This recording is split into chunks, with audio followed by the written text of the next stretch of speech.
Pretty fly for a white guy. Pretty pansy for a femme guy. That's what this is actually in response to or inspired by or whatever. Because there's been a lot of times in my life that I have been told that I'm too effeminate, especially in the last few years, too effeminate to be male, or you can't be a guy because of yada yada yada. And so I could understand what Alistair was talking about, not particularly wanting to post his videos, afraid that he would be seen as too effeminate or something like that. And I'm glad you got over it and posted your videos, because you have some pretty cool videos, and I think they're pretty helpful to some people. I come across as somewhere in the middle, I think, and I think you do too, actually, from watching your videos.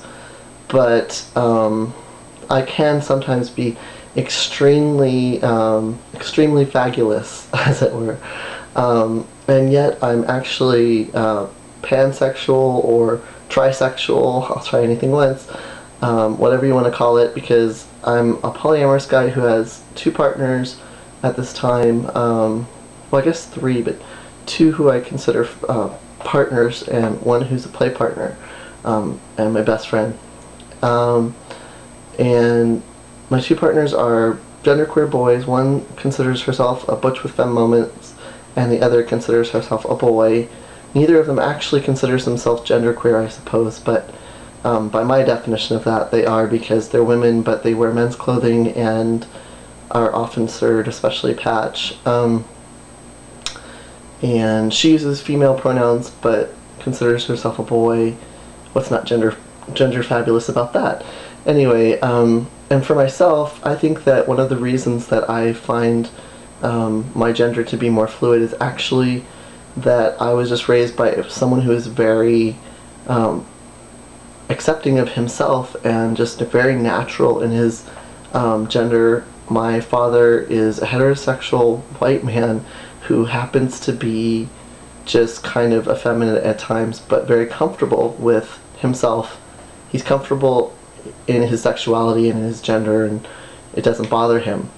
We've actually talked about this just recently, and I used to see him doing things like prancing through the house on my birthday to make me laugh, or on his birthday saying things about his age and he could still dance or something like that.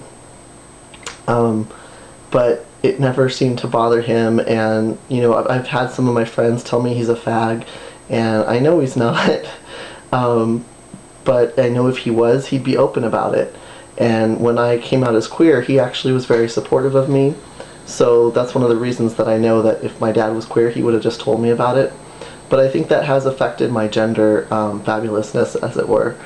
And I could go on and on about being an effeminate trans guy, but where the hell are all the tranny fags at on YouTube? It would be great to see them out there, like Alistair said. So hopefully some of you will start posting to my YouTube or on my MySpace friends or whatever, and let me know you're out there. It'd be cool to say hey and meet other guys that are kind of fabulous like myself. Alright, talk to you later, bye.